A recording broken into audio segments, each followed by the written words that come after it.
Okay, so remote viewing, astral projection, and out-of-body experience. They're similar, but not exactly the same. Remote viewing is more of a looking. It's not a going somewhere. So often you hear me in the class talk about being in your control tower behind your eyes. Remote viewing is very much something that happens behind your eyes. And even when we've talked about grounding and seeing your grounding cord go down to the center of the planet, you don't follow the grounding cord down there, you watch it go down there. You don't take your energy with you and go there. And remote viewing is similar in that you do not go there. You watch the energy and you project your vision, your inner vision outward. That's one of the best ways I can describe it. Now, a little bit of recusal here in that remote viewing has been something that's automatic to me. I've never had to learn how to do it. It just happened through a series of stimulus and different things that have happened in the course of my life that it's automatic. I can't say more than that, but in terms of how you're going to try to learn how to do it, if you want to do it. And let's talk about that for a minute. Why would you want to do it? Well, I had a very dear friend, Annette Martin, who has since passed, but she was a fantastic psychic detective and really quite an amazing medium as well. And the way she did her psychic detective work was remote viewing. And she was also an actress, which was helpful. But so she had someone who was the predator and she had someone who was the victim.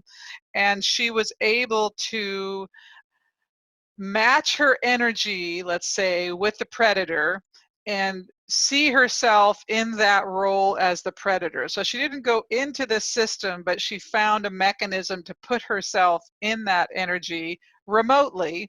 And then she could switch out and go to the victim remotely and understand what's happening and see what's going on around them. And that's how often she could get descriptions of terrain and locations where bodies could be found and things of that nature, and also get information about last minutes of life or even if they might still be alive. So this idea of using focal points and tools continues. You know, a lot of the imagery I provide to you during this course, it's focal points. And it really helps us have something to hit up against when we're trying to grab information. Because let's face it, you know, those pictures you've seen of the iceberg where you just have a little bit above the water and then the 90% is below. That's what it's like to read energy. You can get all kinds of stuff just by going out there and searching. But if you are able to narrow the search using focal points, you're going to get much more reliable information and much more helpful information because you're going specifically to the source. So as I referred to Annette's process, she was able to go into a role, which was a focal point. And then she could see through her inner vision, her inner eye, and watch. Okay, so these are some of the reasons, or you just want to, you know, I've heard people who want to go to Mars and see what's going on Mars. You know, there's no reason you can't attempt any of these viewing experiences if it's something you desire to get good at. So here's the way you're going to want to practice this as you move forward. I use the word meditation here, but the whole point is to go deep into your mind and relax, that you want to get into a delta state where you're actually slowing your brain waves down. Now, for me, I don't know exactly which state, if it's delta or theta, but the second I close my eyes and I begin to relax, it just automatically happens for me. It's just when my brain waves begin to slow down through breathing and relaxation, it's really easy to project out. It's very easy to look out. So that's the point you want to begin with, to get your body relaxed and slow down the brain waves. and do your best to stay away from noise, so that you can really have that internal focus, if you want to call it that. It's not an external focus, it's an internal focus, meaning that when you are relaxed, all you have to do is turn your attention. It's not an effort like, I'm trying really hard, oh my gosh. It's not that. It's relaxation and then deciding to look in a direction and going there. That's the frame of mind you want to have. Some ways you can practice this is you want to start small. Do it with a friend so you can get feedback. But you can do it as easy as your friend, being in another part of the house or across the table or something like that, where they're drawing a picture of something, and then you try to describe the picture. And number one here, I say describe, don't identify. What I mean by that is you don't immediately want to go, oh, well, you're at a river, you're drawing a river, or you're drawing a person. No, you want to start to describe what you're seeing slash feeling. So let's say the person was drawing a river. So rather than try and say drawing a river, maybe you'd see, well, I'm feeling, or I'm seeing kind of uh, wiggly lines or flowing lines. And so you begin to describe the energy essentially of what you're seeing, and then the visual can come in after that. And then you can get feedback from your person, but you want to write down everything so that when you get feedback from your person, you'll know what you got correct and what was close. And this is not too dissimilar from what I've talked to you a lot about in terms of reading energy, that you have to let it take shape on its own and then understand how your system interprets the energy. And this is no different. It's just a different way of trying to gather information. But if you're writing things down, then you'll be able to keep a log and see, and I encourage this, by the way, in psychic reading, but when you have a log, then you can kind of see how your process works, and you can actually get good at it pretty darn quickly. You'd be surprised. This is one of these things that's not that difficult, believe it or not. And that's one of the reasons it's so popular, and different governments around the world and things like that have really invested money and resources into seeing if remote viewing is something they can rely upon in their resources. Okay, so let's move on to projecting into the astral travel, out of body experience. There's a couple different ways to look at this. We can just leave the body, or we can go into the astral itself and do stuff. And the astral, of course, there's the causal level, there's the astral level, and in the astral is where we can get information, we can experience all kinds of processes and situations related to our experience and in this lifetime and others. So it's not unusual for any of us to leave the body, especially when we're sleeping, and go places and do stuff. Again, astral traveling is something that has happened to me automatically, again, through a variety of resources. However, there was a point in my experience, probably in my early 20s, when I was really involved in what was then called the Church of Religious Science. I think they call it now the Center for Spiritual Living. But I was participating in an extracurricular group, which was a Buddhist chanting group. And I went into this group, and we immediately started chanting along with this tape that the minister had brought. And within about 10 minutes, I just catapulted out of my body. And it was, the best way I could describe it, it was frightening, actually. So, and one of the reasons that made it frightening was that I had a really difficult time getting all the way back in. And one of the things I talked about right here in step 2 is a vibrational stage.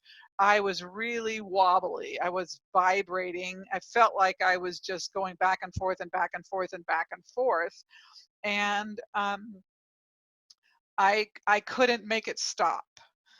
The other things that I felt that I remember about that particular time was when you're outside of the body like that and you begin to be free of the body's constraints, everything was moving really fast. My awareness was really tweaked. Like I had this huge awareness, almost like if you would get if you were on a hallucinogenic drug of some sort, that everything speeds up and you have this incredible awareness about things.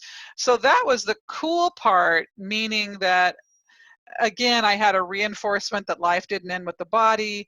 There was sort of a peacefulness, but on the physical level, I was frightened because I couldn't control it. I wasn't able to control it. And I remember that particular night, I had to go sit in my car. Well, by the way, backtracking a bit, I had my eyes open the balance of the time while everybody else's eyes were closed and they were chanting and doing this and that because I had been stimulated in some way that I didn't want any more stimulation than what I already had. So there was something very powerful in that particular chanting exercises. Meanwhile, when it was over, I had to just go sit in my car for almost an hour before I could even drive. And then for the next couple of weeks, every time I closed my eyes, I would leave my body. So I didn't sleep much over the next couple of weeks. But that peacefulness in terms of awareness and what I knew that I didn't know before that happened stayed with me. And so from that point, I had to learn a lot about astral travel and all of that, and read a bunch of books, that, this, that, and the other. So here's what you need to know. If you want to project into the astral or leave your body, you got to focus on your breathing. You know, you've got to start controlling it, take the deep breaths in and out, not too different than remote viewing. You have to empty your mind and begin to change the pace of your brain rhythms. You have to begin to change that. And then as you begin to empty the mind, you can begin that vibrational stage. And you can even begin to see yourself or imagine yourself rocking back and forth. And then as you're visualizing, you aren't actually rocking back and forth. You're just in your mind's eye, your essence is going back and forth, back and forth, back and forth.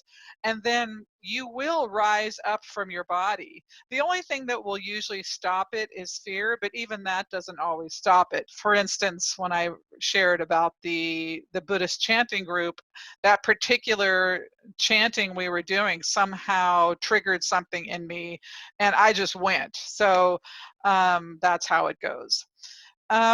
Some people, especially in Eastern cultures, they want to leave the body. They recognize that when they leave the body, they can have these heightened awareness experiences and they want to learn how to do it. However, when you step out of your body, you're stepping out into the astral with all that goes on with it, and there's entities and beings and stuff going on out there that you're not necessarily attuned to when you're in the body. And so the game changes a little bit. And so you do have to have a level of awareness and a way to pull yourself back into the body and protect yourself. And truly, besides that particular moment when I was stimulated, either Kundalini or some combination of that, um, most of the time, all you have to do is imagine going back to your body. And I don't want to seem superheroish, but if you outstretch your arms, this is how you move rapidly. It's like a stretching feeling, and then you can direct yourself back to your body. And that's most of the time all it takes to get back in. Um, it's going to be different for everybody. You know, for me, the second I close my eyes at night, it's very easy for me to leave. And I want to, and so I will often ground myself so I don't go. I want to be in my body. We talk about roses and this, that, and the other. So once you get skilled or your awareness is activated about your particular relationship to astral traveling, you'll know what kind of protections you need, how easy it is for you to get in and out of the body, and how to ground yourself and how much is necessary. Some of you probably already have different experiences with this in some level. And depending upon your type of sensitivity, you probably already have a sense of whether or not you should definitely, be grounding yourself, protecting yourself at night. But it's not always a negative. A lot of us, we got friends out there. We have other communities that we've participated in other incarnations, if you want to call it that. And we go places to learn. I have some clients really who are amazingly dream oriented. They get a lot of information, quote unquote, through dreams. But a lot of those are astral experiences where they're going to their community to get information. They're much more than dreams, but sometimes that's the only way we can metabolize it. And often, sometimes we won't remember. We won't know where we've been. We just wake up with some information that we didn't have before. So this is a completely voluntary space in terms of whether you want to do it on purpose or not. But it is part of different ways to access information and to understand how the intangible reality works to the best of our ability that we can do in the physical.